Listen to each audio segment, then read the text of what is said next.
முடியும், கை அழுக்காகிறது தான் உயர முடியும். எல்லாத்தையும் எனக்கு கொண்டு வந்து தான் தரணும்னு நினைச்சா உங்க அப்பா டாடா பிர்லாவா தான் இருக்கணும்.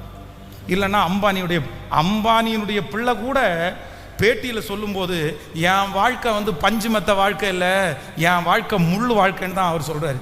நான் வீட்டில் இருந்தாலாம் இவ்வளோ பெரிய ப்ராடக்டை பண்ணியிருக்கவே முடியாதுன்னு சொல்றாங்க. அதனால ஆண்டவரும் சோம்பேறினுடைய கையை அல்ல, சுறுசுறுப்புள்ளவங்களையே கர்த்தர் தேடுறாரு. எத்தனை பேர் ஆமோதிக்கிறீங்க? உங்களுக்கு தம்பி தங்கச்சி, உனக்கு மட்டும் விஷன் அப்படின்ற ஒன்று சரியாக இருந்துச்சுன்னா, உன் நோக்கம் கரெக்டாக இருந்துச்சுன்னா, நான் சொல்கிறேன், யாருமே உனக்கு தர வேணாப்பா. ஒரு நாள் ஆண்டவர் உன்னை கொண்டு வந்து நிறுத்துவாருப்பா. நீ இங்கே வேற எங்கேயுமே வேணாம் சாமி. இந்த சர்ச்சிலேயே சாதிச்சவங்க நிறைய பேர் இருக்காங்க. இந்த சர்ச்சிலேயே ஒரு நல்ல சம்பாத்தியத்தில் ஒரு நல்ல இடத்துல ஆண்டவர் அங்கீகாரம் பண்ணுற நிறைய பேர் இருக்காங்க. இவங்க ஒவ்வொருத்தரையும் கூப்பிட்டு சாட்சியை மட்டும் கேளுங்க. அவங்களுக்கு நோக்கம் கரெக்டாக இருந்து, விஷன் சரியாக இருந்துச்சு, பாடுபட்டாங்க.